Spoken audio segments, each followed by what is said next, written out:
Welcome again on this rainy uh, Tuesday morning, but we're glad you're here. I'm Sylnovia Holt Rabbit. I'm the Interim Deputy Director with the Economic Development Department. And it is our delight that you are here and have chosen to attend our first Exploring Entrepreneurship for this calendar year. The topic for today is e commerce and online selling. And it's an industry that is experiencing tremendous growth. In 2016, online sales of physical goods in the US was approximately $300 billion. And it is projected by 2021 that it will range in the area of 603 billion. So it is definitely growing. A lot of the traditional companies are actually closing their brick and mortar locations and going to an online platform. So we are glad again that you're here. We know that Amazon is the buzzword in Austin. It has become a household name. What about Etsy? How many of you have heard of Etsy or are on Etsy? Great. What about Zappos? My favorite next day VIP status, personal note. And 6 p.m. Have you heard of that? Great. Even houses today are being sold online through a marketing platform. So we're glad again that you're here. And we know that our panelists, led by moderator Amber Kanai from People Fund, will share valuable insights and ideas with you. You are invited to write your questions. You should have received a slip of paper on your way in. And if you have questions, write them down, and a runner will come around and pick them up during our Q&A. Again, this is your event. Ask those questions because we want you to leave here informed. And again, sit back and get ready to learn. Amber, it's yours.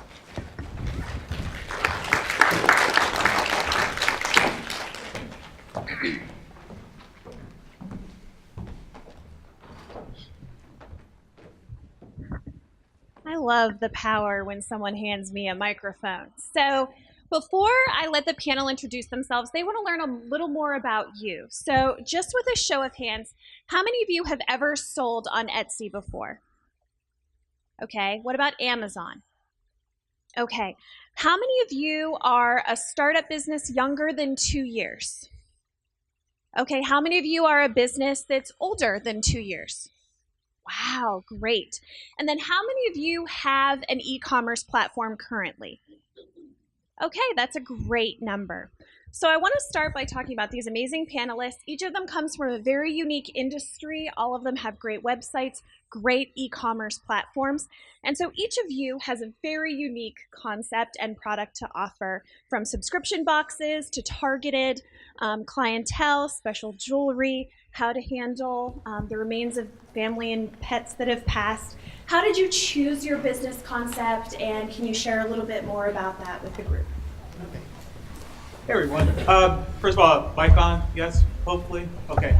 So, my name is Dave Blake. I'm the owner of Spirit Pieces. We sell memorial art for those who lost people and pets. I started this company in earnest about 2 years ago, but the ultimate idea behind it started around 2008 when I lost my grandmother and realized that there was an opportunity to bring memorial art into the space. You go to a cemetery these days, very kind of bland, bleak, and you look back in 1700s, 1600s, a lot more art was in the death experience. So in terms of how it evolved, it really started with one artist who was able to work with me on some prototypes, brought it to market, saw there was a positive reaction, and then just kept on building from there. And right now I probably have about 35 artists I work with. I sell mostly nationally, but a little bit internationally. In terms of platforms, I'm on the Shopify platform on spiritpieces.com. But I also sell some ancillary products on Etsy and Amazon. Hi, my name is Amanda Demova, and my company is Vinca, and we make kind of funky, quirky jewelry in Austin, Texas that we sell online and wholesale to various retailers around the country and around the world. I started my company in 2011, and in earnest. And the concept kind of started much earlier than that, around 2006. where I just sort of toyed with the idea of making things and seeing if anybody would buy them as an artist. And it sort of took off around 2011, which was when I dedicated myself full time to it. Hello, everyone. My name is Wes. I'm the CEO and founder of the Maximus Box. It's a clothing company, big and tall subscription company for big and tall men. As you can see, I'm kind of a big guy, and I had some issues finding clothes from subscription companies because they really didn't make anything in 2XL and 3XL that actually fit a guy that's a true 2 or 3XL. And I basically went online to Twitter, and I uploaded a survey and got responses from over 400 big and tall men that, yes, they had that same issue, and that inspired me to start the Maximus Box. We've been in business now for about a year and a half. Our first year, we started off a little slow, and then last year we did very well as a business.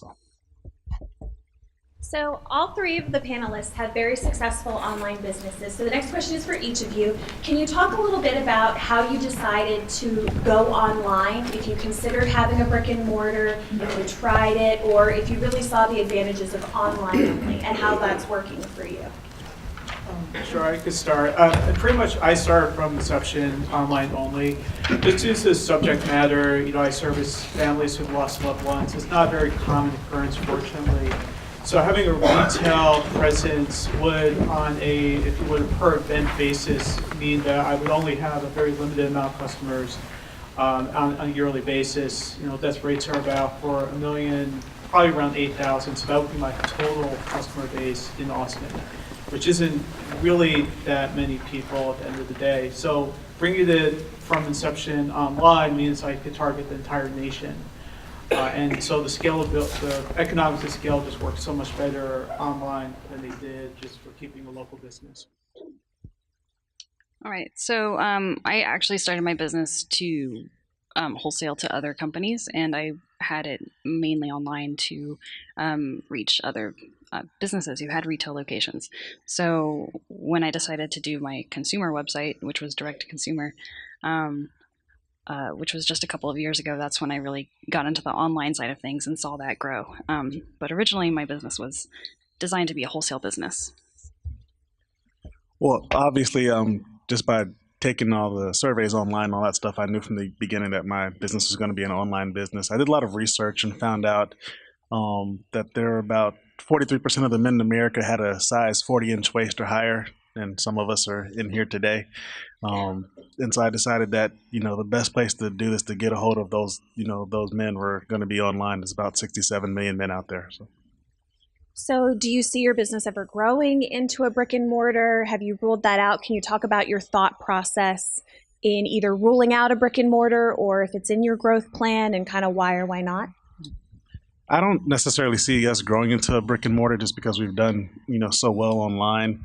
A lot of times with a brick and mortar store, there's other things that you have to consider, location, rent, also who's going to be working and what time they're going to be working. With an online business, your shop is open, 24 hours a day. We also do a couple of international sales as well. So you just have a bigger reach online. There's also going to be your online expenses as opposed to your brick and mortar expenses. But I just feel like online's much more efficient. Mm-hmm. Can I do that one too? Okay, so I am planning on opening a brick and mortar this year, and the logic behind that was we're growing anyway and we need more space, so might as well open a brick and mortar in the front and workshop in the back. So that's how I am able to make this next step into brick and mortar, which, for some companies that's a step backwards, but for mine I see it as a step forwards because, well, we need more space anyway, and the cost will be justified, and that we will be working there day to day, and so why not let customers come in and browse? Yeah, so as I said, right now I'm strictly online, and certainly online entities have economics of scale that they can reach faster than brick and mortar. However, when you think about the brand equity that you build with brick and mortar, it's definitely, I think, inherently stronger than online, just because you have people going by your store all the time, you're able to meet with them in person, and there's definitely value there. As I look down the road, if Spirit Pieces is continue to really build upon the brand, really get strong brand, There is probably an opportunity to do something along the line, establish funeral homes. I can see individual in major markets, glass blowing studios that focus very much on this. We have a couple of competitors that have a local presence, and they do very well in that local presence. So I want to move into more of the nuts and bolts of how your e-commerce and how your websites work to drive traffic to your business. And as someone who's built a website myself, I know that it can be a little bit like birthing a child. It takes a lot of time and energy and heart. And so can each of you talk about your website, your point of sale, and how you chose that? Sure, I can start with that. So Spirit Pieces is on the Shopify platform. We actually started off with Squarespace.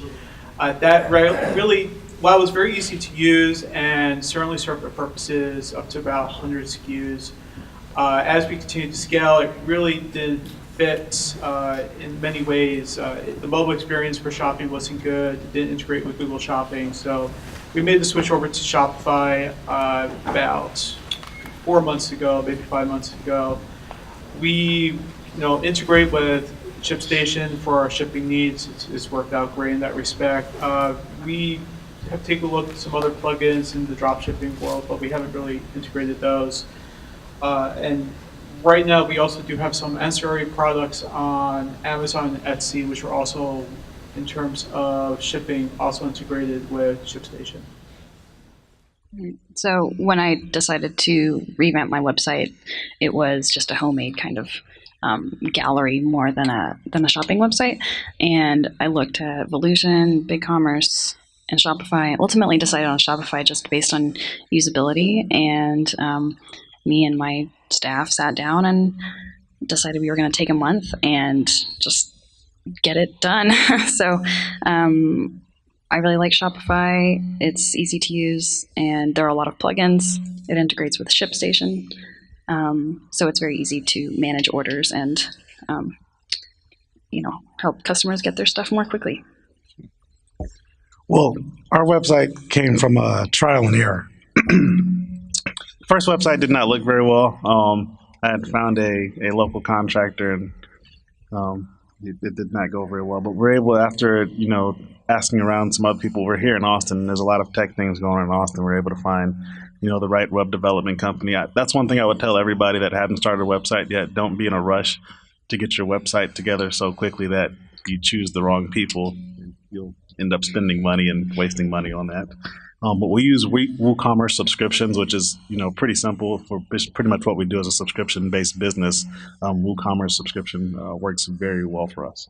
You're selling to people who are giving you sizes and dimensions, and they want things to fit. Amanda, you're selling to businesses and consumers. And David, you've got people sending you the remains of their loved ones. Can you talk about how you prioritize different features, how you made, gosh, I hope that's not me, how you made the different options and features of a website in these different platforms work for your business and your model, and kind of what you prioritized in that? Well, for us, what we really prioritized was, with big and tall guys, there's a lot of shapes and sizes involved in that. So when we put together a survey for, giving your height and weight, there can be, 10 guys that are 6 feet and 300 pounds, and they all have the weight distributed in different areas. So the main crux of our website was making sure that we had the right information so that when we, put together boxes for our clients, we put together clothes that would fit, their body shape. And we wanted to make it simple as well, because nobody wants to go online and answer 50 questions. So you had the issue of not asking 50 questions, but asking just enough to make sure that we were able to effectively supply our clients with clothing and not get a lot of returns. So we did that and got it down to about 15 questions. And so that was mainly our main priority, and showing our customers great customer service. So when I was deciding on what provider to use for my website, I made a spreadsheet and I put, cost per month and a sort of list of all the different features that each provided, and a couple of different parameters such as usability, reviews. I read a lot of articles about, Shopify versus Volusion and things like that. And then I did trials, the 2-week trials. Some of them have longer trials on all of the different platforms I was interested in. And whichever one came more naturally to me, that was the one that I ultimately decided to go with. So I definitely recommend that if you have the time to just sort of play around with the free trial and different programs and just see whichever one suits your needs, which one is easiest for you to use. Other things I looked for were the ability to create discount codes, the ability to integrate with a shipping company like ShipStation, and just customer experience. So custom packing slips and that sort of thing. Sure. So when I started Spirit Pieces, I had no idea whether this thing would work. And so really for me, the biggest thing was just being able to iterate quickly over marketing messaging, over positioning, over imagery. Squarespace, for that reason, fit the mold very well. It's very easy to work with. You've got a lot of flexibility. As the business evolved, as it was proven that it was viable for selling, some of the aforementioned kind of pitfalls of using Squarespace came about, the lack of integration with Google Shopping, some of the ability to group products ad hoc. So when I started evaluating new platforms, I looked at BigCommerce, I looked at Shopify, I actually looked at Shopify Plus a little bit. And really the biggest thing for me was just, can I get to Google Shopping? How easy is it to do that? What's the app ecosystem, which is very important to look at, something Squarespace totally fell down on. Shopify does do a very good job on, in particular. So ultimately pick Shopify just for the ease of use and the flexibility in terms of grouping products together that made it easier to make the purchase, both desktop and mobile. So without deafening everybody, when you were deciding these different tools, did you try building your website yourself? Did you know immediately you wanted to choose a vendor? And then can you walk us through that process of figuring out if you needed help with graphic design or just a one-time website build, or if you wanted more ongoing support? Sure, I could probably take that first. So I have a technology background, so I was able to build the sites up myself. However, I elected to go with the firm just because I felt that my time would probably be better spent elsewhere. And although I'm good at stuff, I'm not the best by any means. So I figured people that do it all day long probably are better than me. So in terms of evaluation, I kind of looked through the Shopify preferred vendors list, found some vendors that I liked the designs they had already been doing, and just started calling them up saying, hey, like talk to you for a little bit, talk about what I need. I had a little grid, just for objective purposes, what they cost, where they were, how fast they worked, and ultimately decided to go with a firm out of Arizona that was able to kind of build the site I have on Spirit Pieces for a pretty good price.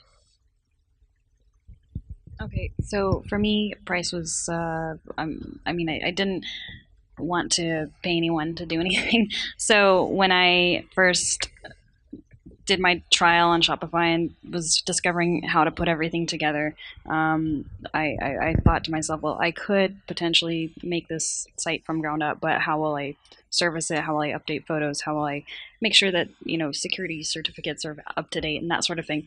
So when I looked at the cost of the different providers, I thought, well, if I'm going to pay $80 a month for Shopify to take care of my website and to host all of my images and have this really great user interface that I can easily visually manage, I felt that was worth it. So that was all that I paid for, was just the monthly fee to Shopify. But all of the website building, from the graphics and photography and typing and wording, everything was pretty much done in-house by my staff. Shopify has, not that I'm a Shopify ad here, but there are different apps and add-ons that you can put onto your website. And so if I wanted a pop-up to ask for a subscription to a newsletter, there's just a little button that you tick and you do it. So it's just really, it was a matter of me finding a software or I guess it's software service that was really, really easy for somebody who doesn't have much experience coding would be able to do. And then if I did have questions about coding or how to get, a specific line of text above my whole website, I could just hit the chat with our customer service button and they would go into my code and fiddle with it and help me for free. So that was how I did it. I didn't pay a lot of money for the website at all. What I was basically saying was that I did find a digital team to put together our website just because of some of the intricacies that had to be done as far as getting the customer information and integrating it with a CRM so that we had all the information if they needed to update anything they wanted to upgrade the subscription box, upgrade their sizing if they lost weight, gained weight, etc. So it was a little bit more complicated than that. But I did, after having the first failed website, did take more time to find the right people and make sure they knew exactly what I wanted. And I also, even though on the back end of it, it's a little bit more complicated, I wanted it to be very simple for our customers because, if anybody that goes on a website and they feel it's complicated, they're just going to leave the website. So I wanted to make it so that, it's integratable, that, if you, go to Facebook, you can get to our website from there, from Twitter, different places like that. So I wanted to make it very mobile friendly because, we all shop, on our phones now as well. So that was one of my big things. There was some trial and error that was involved in it, but we were able to work all that out. So keeping in mind these ongoing costs with maintaining the website, purchasing different plugins and capabilities, and changes in sales tax and shipping, can you talk about how you priced your products? And for you, Wes, also why you were a subscription model and not just selling individual items? Well, we were a subscription model basically from the information that I got from the surveys. A lot of times when people get into businesses, they have an idea of how they think everybody's going to want, a certain product or how things should go. But what I did was I made sure that I asked the right questions, and we continually ask our customers questions to make sure that we're going in the right direction. I also asked them questions about price point as well, because again, you may think that your product's worth X amount of dollars, but if the market says it's only worth Y amount of dollars, then that's, you're not going to sell anything if your product isn't, if the market doesn't want to buy your product at a certain price point. So I did a lot of questions and I did a lot of surveys, and that's where I was able to get my price point from. As far as the taxes go, the state of Texas, they're going to get their cut. They're always, if you live in Texas, you're going to pay taxes and different things. But outside of that, my price point basically came from what my potential customers told me they were willing to pay, plus a couple dollars. All right. So when I first started the online store, I needed to keep in mind that the majority of my business was coming from my wholesale accounts, which are brick and mortar retail stores and little boutiques. Maybe you've seen my stuff at some of them around town.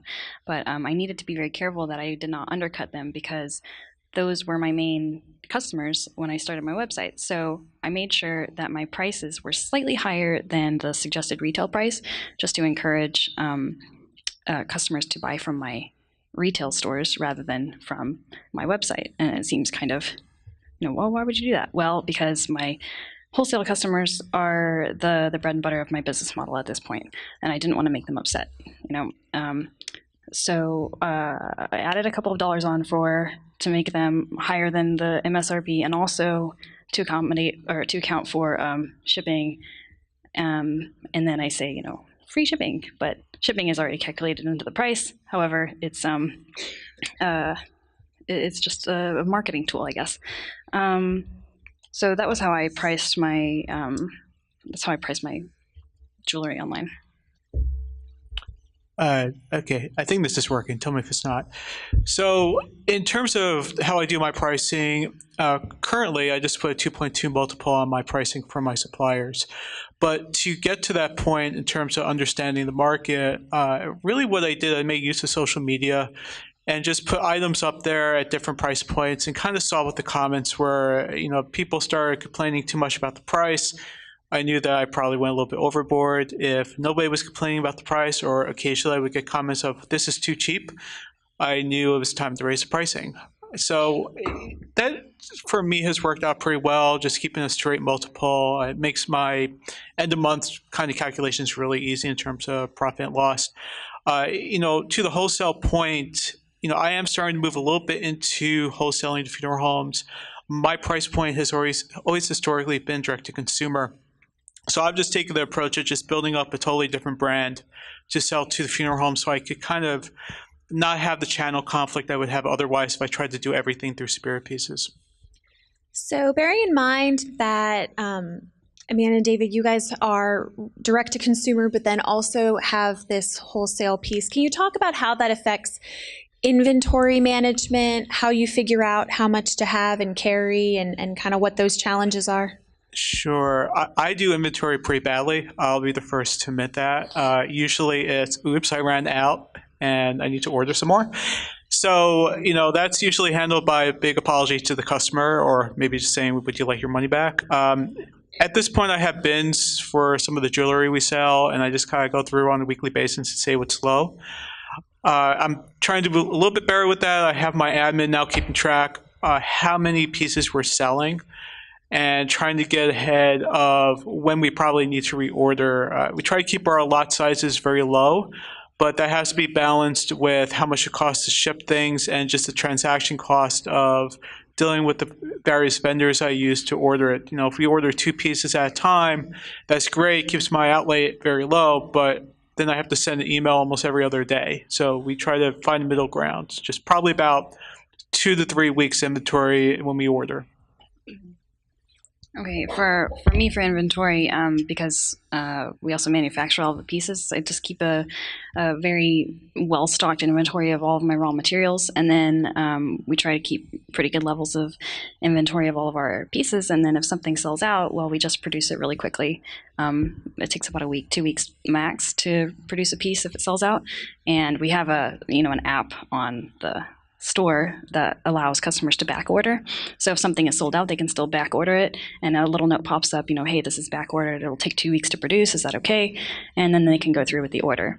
And when we first release a collection, we try to make about 10 of each style, and then if it sells out more quickly, then we'll reproduce it more quickly.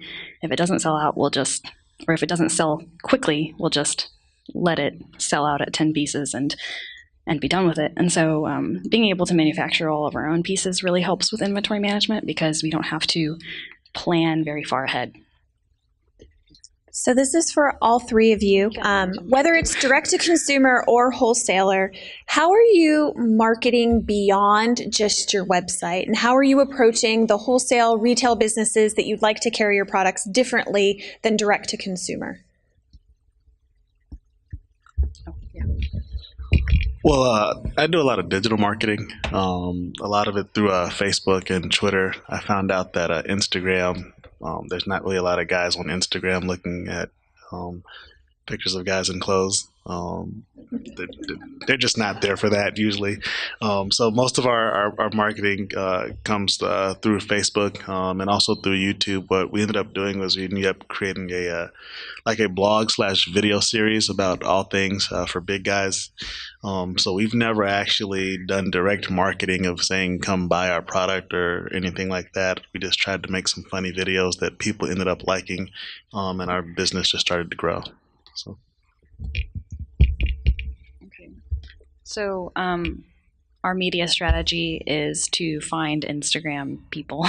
It's pretty much all Instagram. I find Instagram influencers and I offer them products in exchange for posting photos of it, and then I reach all of their followers, and then I get to use their photos to repost on my own Instagram page. So I don't ever pay for advertising. I've tried it, but it hasn't been very successful. So what I find is just collaborating, sharing, commenting a lot on other people's pages. It's kind of nice because I'm like, I'm going to go say 15 really nice things about 15 random people now, and I go do it, and then they look at my stuff and they say, oh, that's lovely. Maybe I'll buy something, or maybe I'll repost, one of your photos. So that's pretty much my digital media strategy at this point, looking into AdWords and that sort of thing. But for now, it's just all unpaid, all collaborative. Sure. So I probably do about half my budget on Google between AdWords and shopping, probably a fourth of it on Bing ads, and probably a fourth of it on Facebook. Facebook is, that number has gone up and down. Sometimes I find a particular ad is doing very well and I really increase the budget, and then for whatever reason it stops working. Facebook I found is probably the most unpredictable on a day-to-day basis of all the advertising campaigns. Also, their analytics I think tend to be a little misleading, so I think they overstate how good they are. But generally we do make use of the social media aspect of our product in the sense that, on Facebook, it's less intent shopping where Google AdWords somebody searches for cremation, or if they're looking for it, they're ready to buy. Social media tends to be more of, oh, I think this person will find this interesting because their aunt died last week. So it kind of serves different markets and different purposes, but generally those channels have worked well. Instagram has never worked for us. Pinterest has worked for us, but we can't seem to drive the advertising to it. We just get business from it, but we never can actually spend money and get business. And then we've tried some of the other minor channels, such as Medium and Reddit, all those kinds of things without any success. And so the last question I have about sort of the logistics of the business is, can you share your challenges or lessons learned from shipping? And if you've pursued international shipping, if you can talk about that. And if you haven't, can you talk about how you ruled that out? Sure. Get a stamps.com account and link it to your ShipStation or whatever. It'll be a lot cheaper in the long run. In terms of overall shipping lessons, packages get lost a lot less than I think it gets made out to be. So there are opportunities to control your costs at a reasonable level by not going for insurance or maybe going with first class versus priority. I know early on in my business, I spent a lot of money over those concerns that didn't need to be spent. And then in terms of international, that's where it gets a little bit messier. You don't have the tracking or the signature. Just give yourself a lot of padding in terms of how long things are going to get there. And also consider adding a little bit of padding to your overall shipping costs for items that just get lost and that you have to refund. Yeah, that's a pretty good point. I definitely stamps.com account is connected with the United States Postal Service, and I've definitely had a lot of experience with different shipping services over the years. And United States Postal Service is definitely the cheapest, especially internationally, although it does take quite a bit longer. ShipStation is you have to pay a monthly fee, but the time that it saves you is well worth it. So ShipStation's definitely been a great help in getting all of my orders into one place, and I can print out all the labels all at once instead of going, oh, this customer wants UPS, this customer wants FedEx, this customer wants Postal Service, the second day. So ShipStation is really great for managing shipping.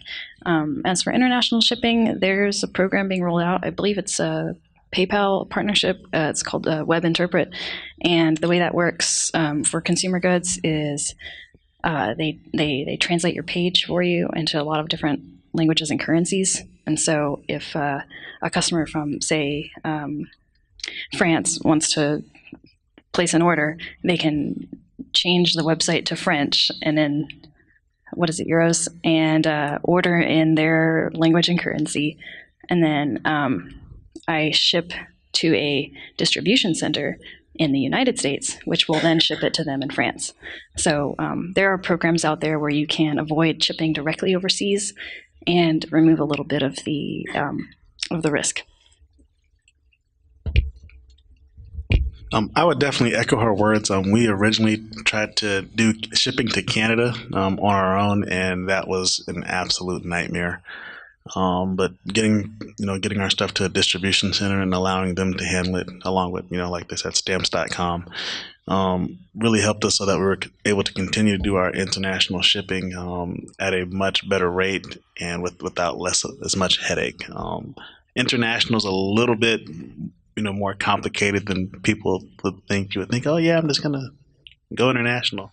I would always advise to stick locally first, and and then branch out internationally, because there can be, when you have returns or, like you said, lost product, if it's lost, it can definitely become a costly issue. So moving away from sort of the logistics into the media and how you're driving traffic to your online storefront. I know we've talked about YouTube videos and a little bit of Instagram and whether or not that worked, but what are your broader digital media strategies? Is it something that you lay out a week, a month, a year in advance? Are you trying to do multi-channel, or is it really locally focused? So I do sell nationally. I think we all do, actually. And in terms of like a planner type of approach, I really don't have that going on. It's pretty much, whatever products I realize are doing well, I just kind of push and hope for the best.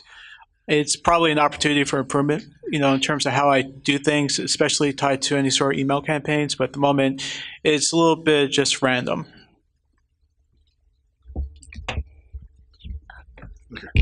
Like we said, more of the digital marketing, and we actually did a lot of marketing with some women's magazines, because there are a lot of women that have husbands that don't know how to dress.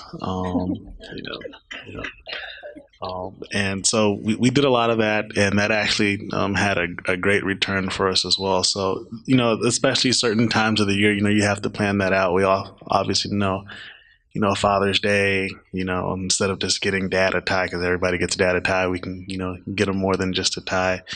And then of course Christmas and things like that. There's always a nice marketing ploy for each month that you can put out there, for Valentine's Day, or starting off your husband with the, right outfit for January, all those different things. So we reached out to, in an opposite direction as well, to ladies that were tired of seeing their men dressed terribly. So. We'll talk after. So I know we asked the audience in the beginning if they had experience with Etsy or Amazon, and I know some of you do. Can you share your experiences using those, why you chose to stay with it, or what led you to move away from those platforms? So previous to doing the memorial business, I had a business where I sold ornaments, and these were, just things I imported that I would just beat up, kind of bling them up. I sold on both Etsy and Amazon. They're good channels for what they are. I would say Etsy definitely, on a per item basis, you will make more money. You have more control of your branding. You will have a closer relationship to the customer. Amazon, if you happen to have the product, you could sell a lot of it really fast. You also have fulfillment by Amazon. The challenge with Amazon is your margins are much less. They're already taking 15 to 20% right off the top. Plus, if you're doing any sort of advertising, that's another 15 to 20%. Plus FBA, if you're doing that, that's another 10%. So, just Amazon has the capacity for high volume, but if you're selling at a loss, that's not really where you want to be. Again, I would love to see Etsy do a little bit better than it has this last couple of years. It seems to be a little bit on the downswing, probably due to Amazon Handmade. But both of them are good channels to explore, at least be familiar with, at least have your brand have a presence on them, just for the brand equity purposes. Yeah, if you have experience. Sure. So I've tried Etsy and Amazon Handmade, and they both were, I don't know, I just felt like I'd rather drive customers more to my own website that I had more control over, rather than to Amazon or to Etsy. So I did have a small presence on there, just so if people were looking on me, they would find me, and it would direct them to my website, like, oh, sorry, my Etsy site is no longer active, but visit us online. So that's what I have on Etsy now. And as for Amazon, I don't know, they just took a little bit too much, and their process was very complicated in terms of how you would upload the new products, and it just was not user-friendly enough for me, and then it made it more difficult to manage inventory, because then I would have to have inventory in two places rather than just one place on my website. Yes, Amazon costs too much.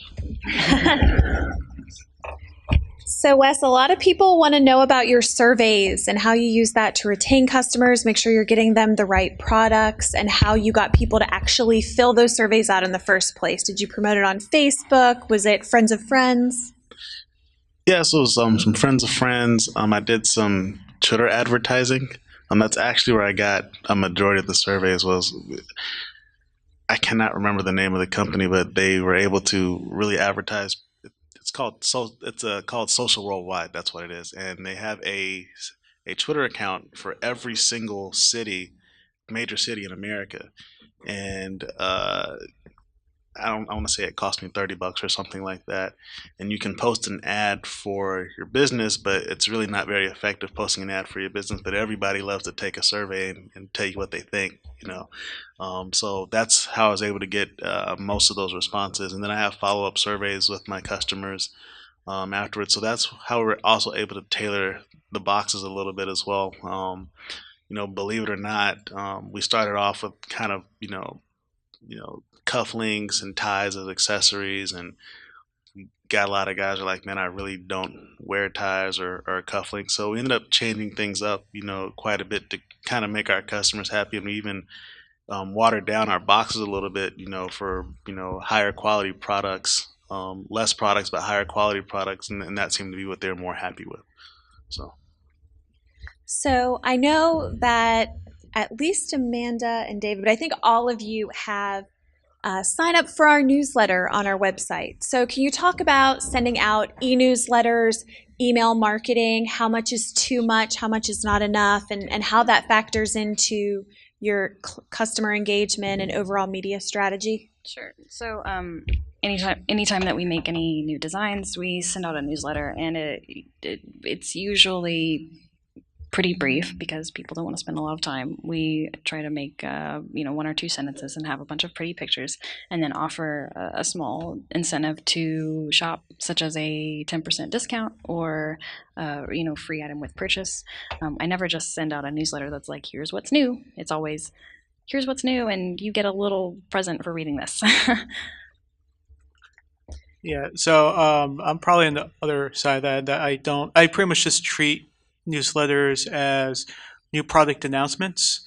I don't generally discount just because I have some standard discounting on the site, and it I found just confuses people when I have this special discount and they try to use that coupon and they stack it on with some of the other larger discounts.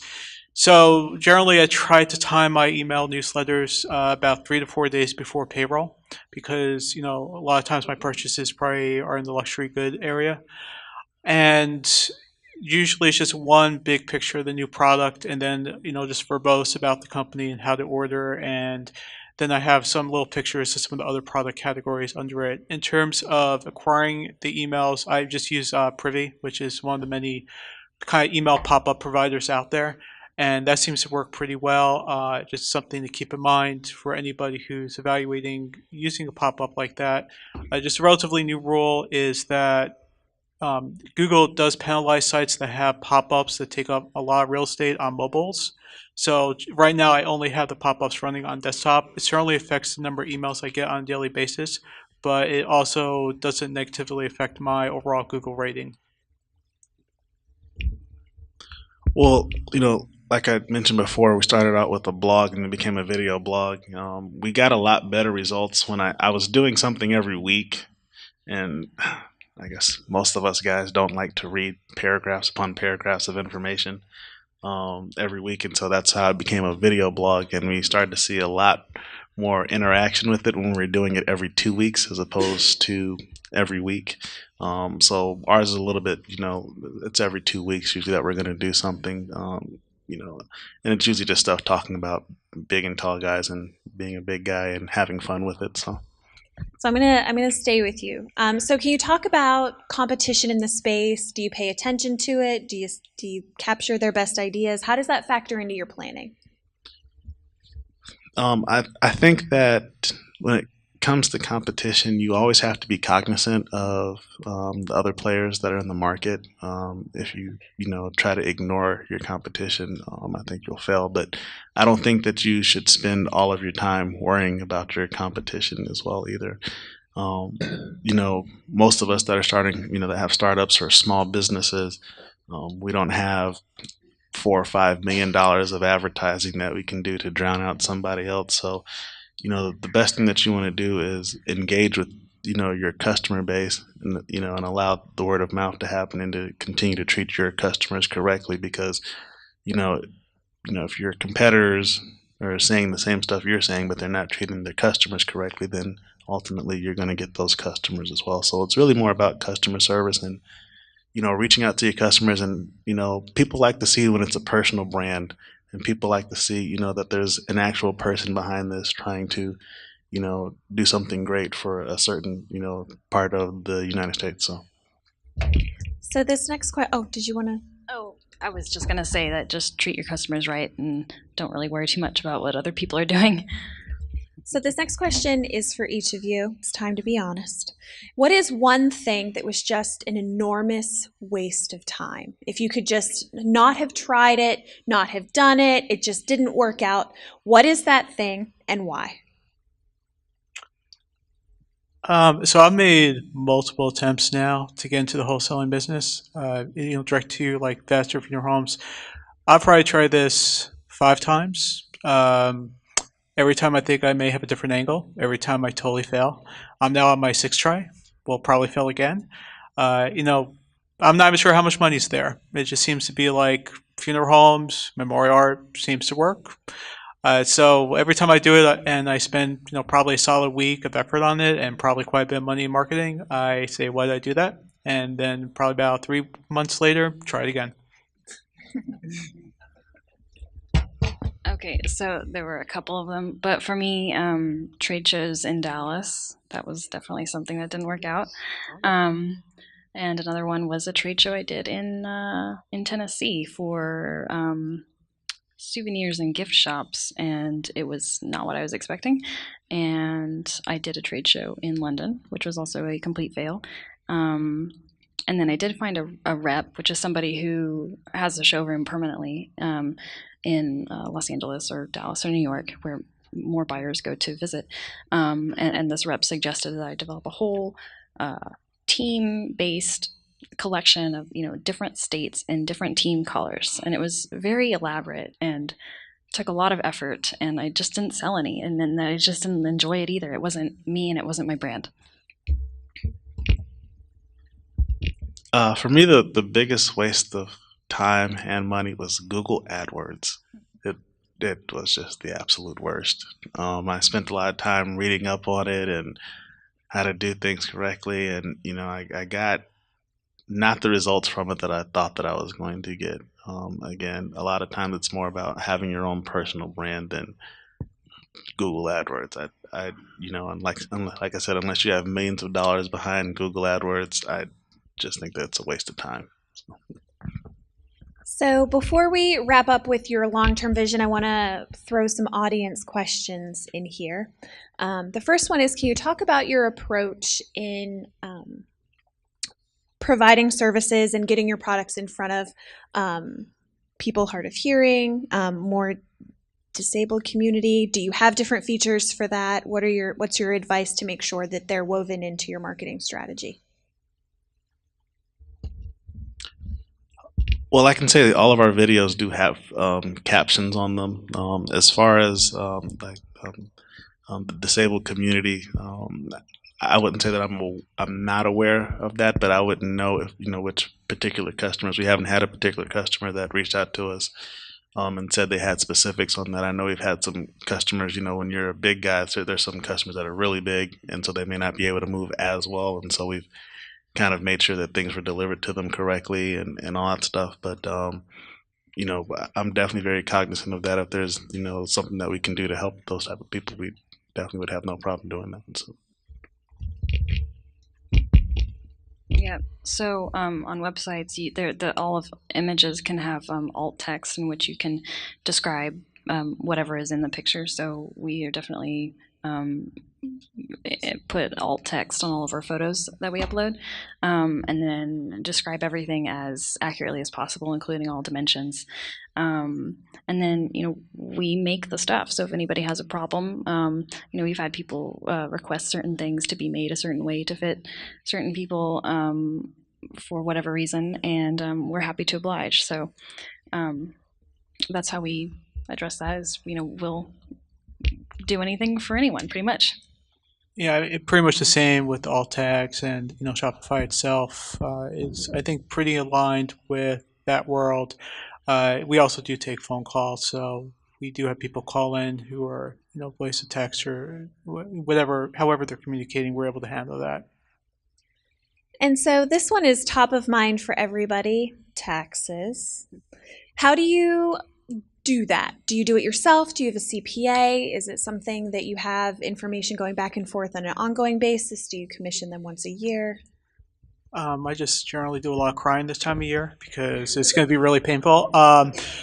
We have a little bit of an interesting challenge at Spirit Pieces because we work with a lot of artists. We have a little bit of a nexus issue. It's industry wide. It's a little bit of a gray area when it comes to e-commerce. You have fulfillment centers, and do you actually have a nexus? Are you supposed to be collecting state tax in that tax? So we've just elected at this point to go with a firm that specializes in sales tax, and we just kind of say, here's our system, take a look, just tell us how much we owe. I just run a report every quarter for sales tax and then pay the sales tax. As for business taxes, I hire a CPA out of Round Rock. And then as for all the monthly taxes, like payroll tax and that sort of thing, I use QuickBooks, and they have a payroll side of the program, so that calculates everything, and it just tells me, hey, you need to send a check to the federal government, and I just click the button and do it. Pretty much exactly what she said. Yeah, and just add on to mine for payroll and whatnot. I use Gusto, and they're great in that respect. So this question is for all three of you. It's about your relationship with the city. Have you taken advantage of any certifications, any trainings, any loan programs? And if not, why not? I actually was a member of the Fast Start program with the city. It's a really great program. I really enjoyed, the classes and stuff like that. And so I think we still have some ongoing classes and things like that we do. So yes, I'm very involved with the city, and we haven't had to do any type of loan programs or anything yet, which I'm, happy to say. But I definitely work with the city, and I'm here. So I don't think I've worked with the city specifically, but working with a small business administration to get a loan for retail space I'm working on, and I'm aware of some of the programs that the city offers, but clearly not all of them. Yeah, so I was in the same program as Wes, and also found it really useful. I think over the last couple of years, I've done a couple of the events. I forget exactly which ones at this point on the spot. But in terms of loans, I've been fortunate as well. As I've not needed any, but as I look forward with Spirit Pieces, I do hope to become more involved with the city in some capacity. So let's move to the broader vision you have for your business and the space. So in thinking about your business, what are your long-term goals? Well, we want to continue to increase our subscription business first, and then we want to start selling more individual pieces, and we definitely want to gain a major piece of the market share for big and tall men. So I hope to expand into retail business and also expand the online sales as well, because like he was saying, it's always open, and there's a lot more people out there.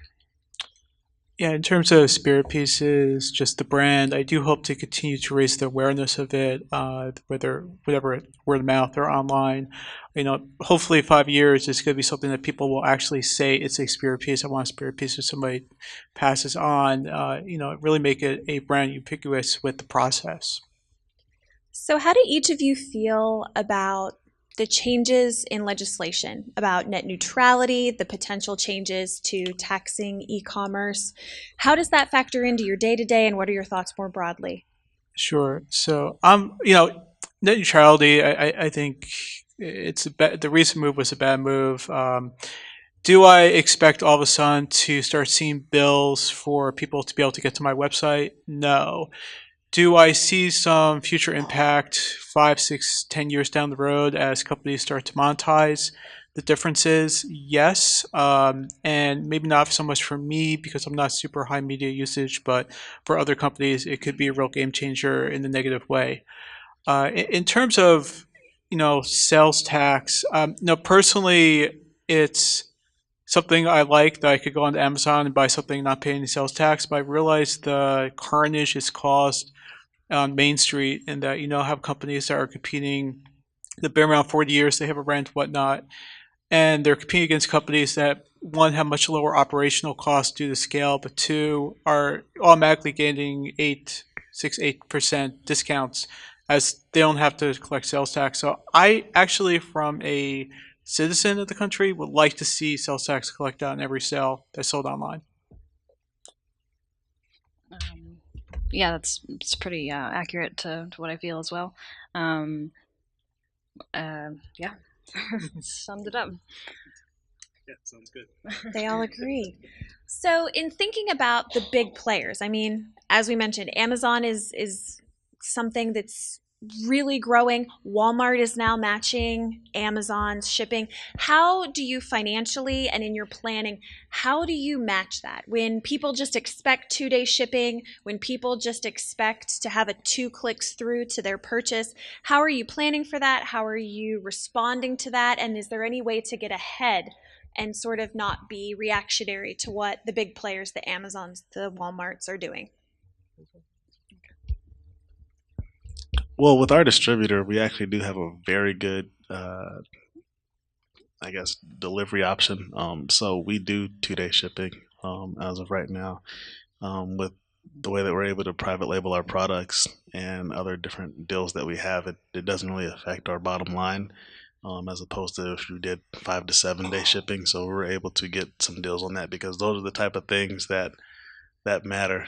Everybody wants everything that they ordered today. They want it yesterday. So that's just one of the things that if you think that you're going to be able to get away with 7 or 10 business day shipping, you I don't think you'll be in the game as long. But at the same time, it still always comes back to customer service when you're a smaller brand.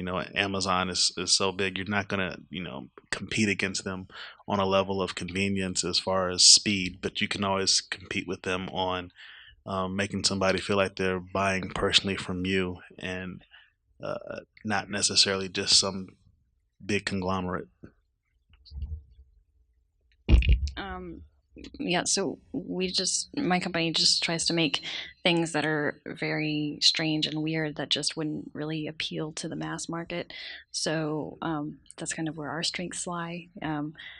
We can make 10 of something, whereas Amazon or Walmart really wouldn't have any interest in making only 10 of something. So that's how we plan to, I guess, survive against these growing giants. Yeah, probably Amanda and I get a little bit of a free pass on this one because we're more in the art area. And so people with art expect it to take a little bit of time and they get upset if it's shipped the next day.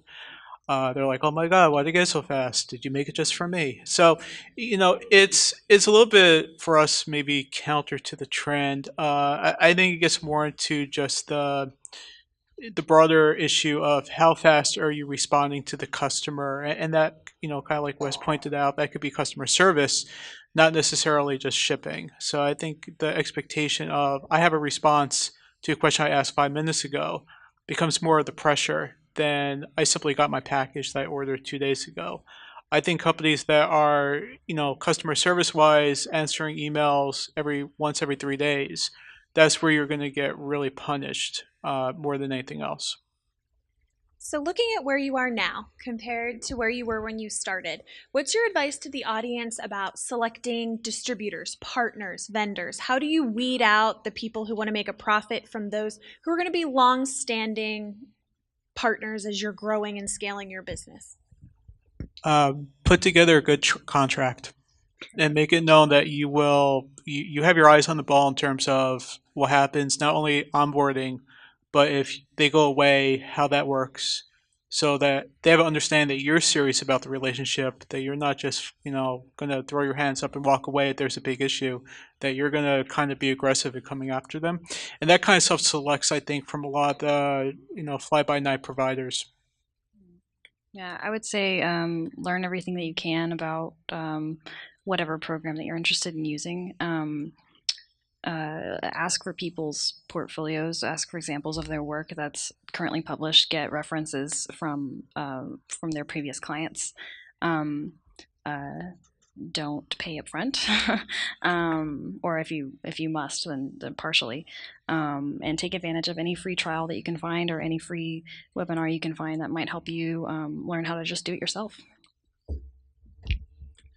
Yes, I would absolutely say contracts are the most important, and also don't assume that just because it's the cheapest thing that it's going to be the best thing for you. A lot of people put up a good front of how great they are and how much they are much cheaper than everybody else, and that doesn't necessarily mean they're always going to deliver, the best product for you. Definitely, when you start getting into distribution and all that stuff, you get what you pay for. So if somebody seems like their offer is a lot better than everybody else's, then there's probably an issue that you're going to have later on down the line.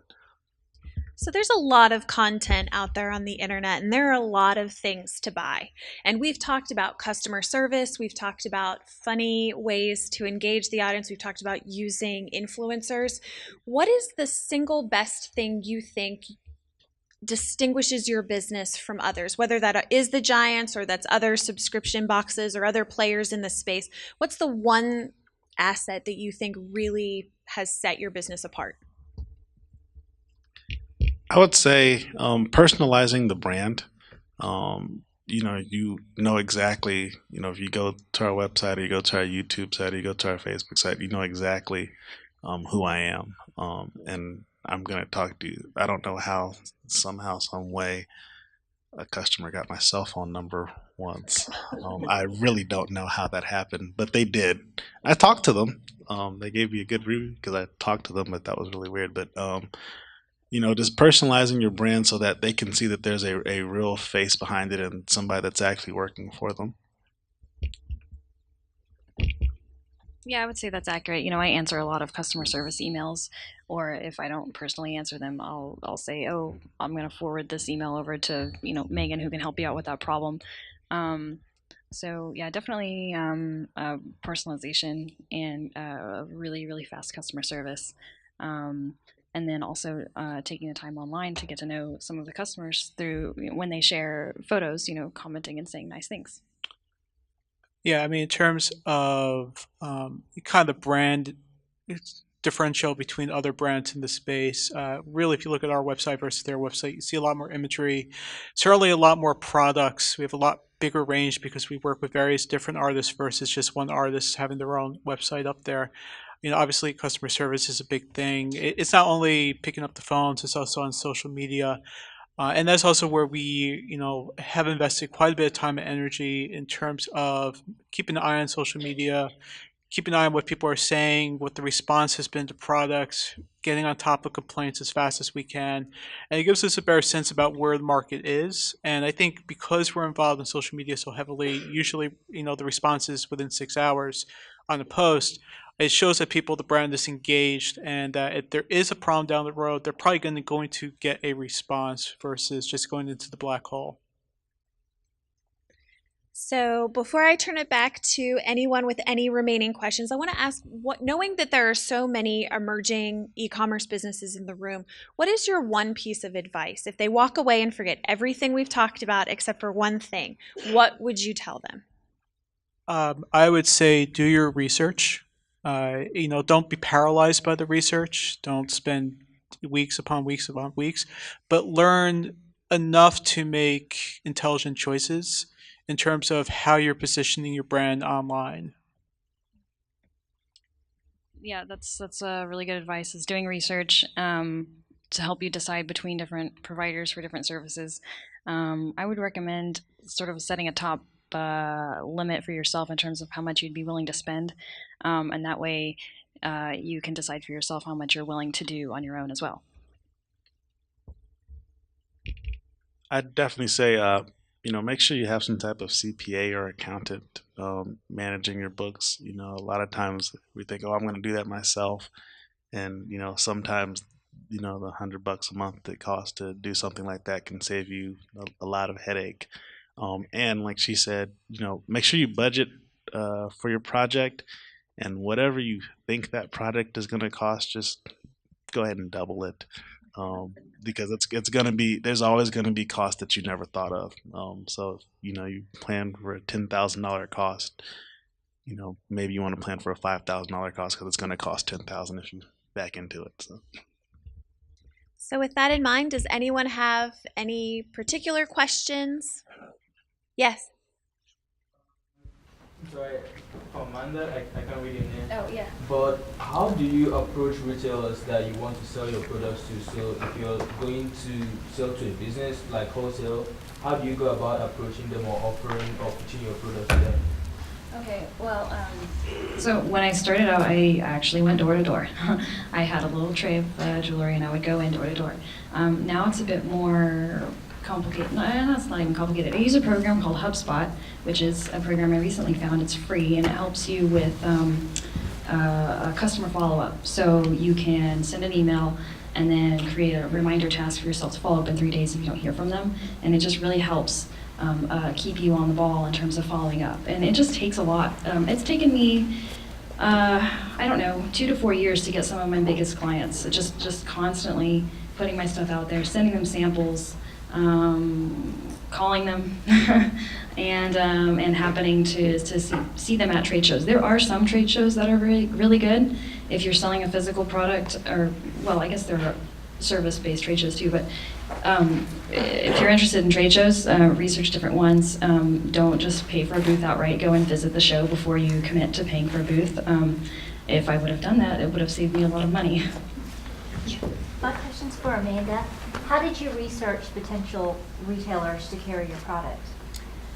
Well, actually, we did that recently. We sort of had a prospecting week in the beginning of January because it's a pretty slow month for us.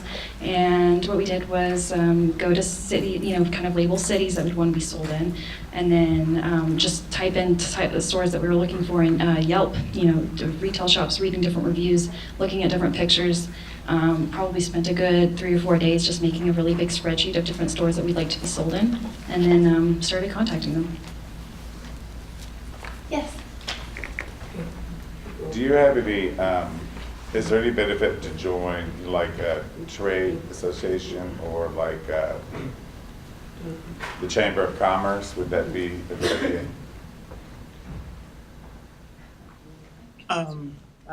I might be able to speak on this. So you need, it's on a case by case basis. Right now as we look to move into funeral homes, joining one of the major funeral home associations will give us access to their email list. It costs probably $2,500 to join the association.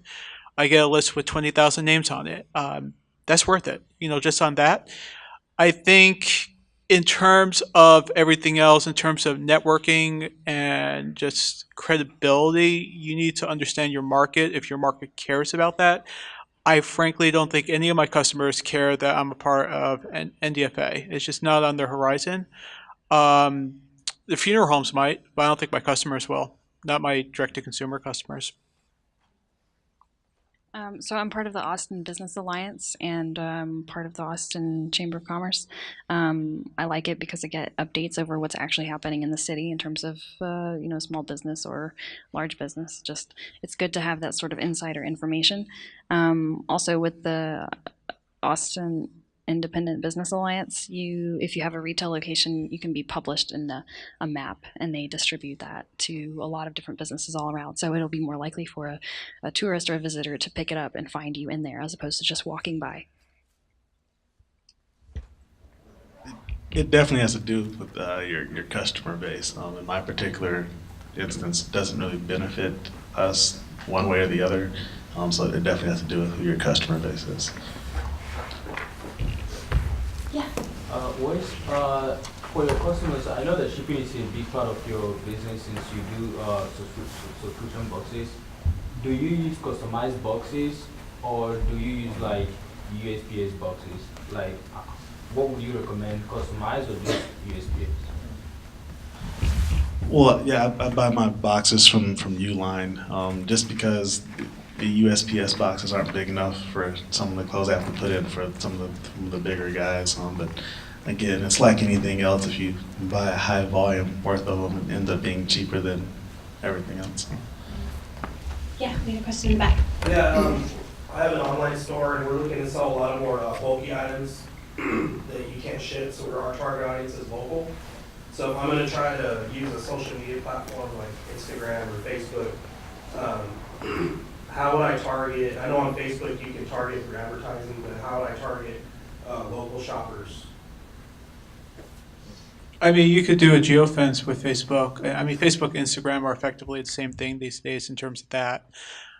You would just say you want to focus on whatever your demographic is within 15 miles of this point, and that would only advertise to those people in that point. I mean, you could do the same thing on Google AdWords. You could actually advertise on Google AdWords or Google Shopping based on various things, including zip code. You get pretty fine-grained. Probably, if you're talking driving distance, you will be fine-grained enough to generate business, assuming the business is there. Yeah. A quick question for David about the SKU problem with Squarespace. Can you elaborate on that a little bit? So it's not that Squarespace has a limit on the SKUs, so to speak. It's just that it gets unmanageable to manage a large number of SKUs. Pretty much you're looking through one pick box. You're looking through in order to find something. Type down doesn't always work. Doing the collections gets difficult.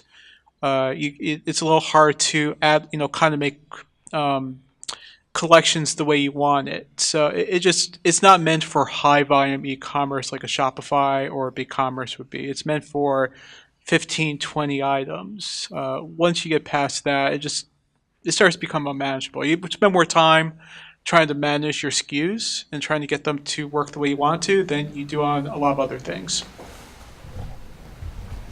Yes. How many orders do you get on average per day or per week? Where do you feel the crossover point is on doing your own fulfillment or hiring somebody to do that for you? Pretty low, I guess. Yes, for us, once we got over 150 orders per month, that's when it started to become a little bit of a hassle to manage the inventory, manage returns, and also pack the boxes. So right now we do about 360 orders a month, and so, but once we got over 150, I decided to go ahead and outsource the packaging. I mean, for us, we're always going to do a certain amount of fulfillment in-house because we're putting together collection kits, and I wouldn't really trust that to an outside firm. I'd rather have staff do it. In terms of when you move to fulfillment versus doing in-house, it's just an inflection point. When are you spending more time doing this versus something else you could be doing that's of more value? And that's pretty much where you have to start making that decision. In the back, yes, on the left. How do you handle fraud with online purchases, that kind of scenario, versus your impact on refunding those fraud cases? I fortunately have not seen it a lot. I'm not sure others have, but I generally, it's like 1 out of like 500 I get that. And part of it's just due to the nature of the business I'm in. It's kind of hard for somebody to do fraud when you're sending in remains of your loved ones. It's just, it takes balls pretty much. And in terms of how I handle it, there are services out there for companies that have high fraud rates. We're not one of them. They kind of do pre-screening. And in terms of how I handle it, I try to get in contact with the customer. I send them something in writing. I will tell them I will contact their post office to try to see what happened to the package or what happened to it. And usually by doing that, we shake a lot of the, oh, I found it, kind of issues out. Yeah, there are, there's a fraud alert too on Shopify, so it can tell if a customer is charging a card, but they're placing the order from a different country. So things like that. And if that ever happens, if I get an email from Shopify that's like, hey, this order is a high risk fraud, then I can contact the customer and just ask them to clarify, did you make this purchase? Just want to make sure for your safety and mine, and that helps. And we just cancel those fraudulent orders before they even happen and affect me. Pretty much same here as far as the delivery process goes. And there's been a couple of instances of people that didn't get their packages that found their packages when we tracked them down. And then, I use PayPal and Stripe, so, they have a lot of, I actually put a lot of, fraud alerts online as well, so that we usually don't have that issue. We've had, one fraud case and where we did investigate it and, we refunded, the customer and we left it at that, but we put a lot of, fences in place to keep that from happening. I have a question. How do you figure out the costs to cover the cost of loss of material when you ship something? Do you add that calculated into the price of the product, or how do you approach the issue of the losses and how you deal with them? I could go. Generally, it's part of my business model. It's not something that happens frequently. So I haven't put a lot of energy into figuring out how much of a delta I need to put on my prices to account for it. I suppose if it ever does start being a number that starts being a lot, I'm going to have to raise my prices a little bit to adjust for it.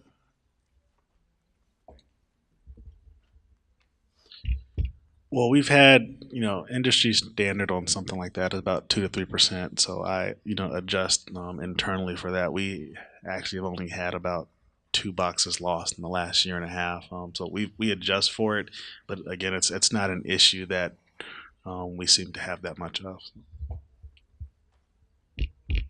Okay, we got time for about 2 more. Yes.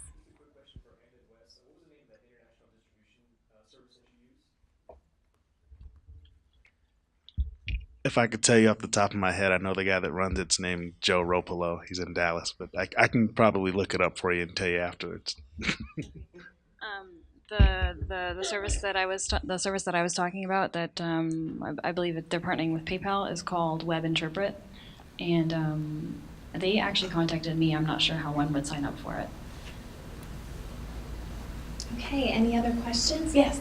I just wanted to see if there were any other helping platforms that you haven't mentioned that are really helpful for you, like Shopify or Web Interpret or some of the other ones, ShipStation, HubSpot. Is there any other kind of helping platform that hasn't been mentioned? Yeah, well, for Instagram management, I use an app called Later, and it helps you plan out your whole social media calendar ahead of time.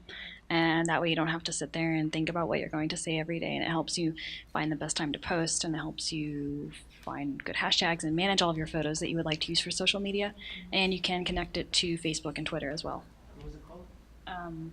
Later, just Later. There's another one also called Hootsuite that works as well. That's what I use. So.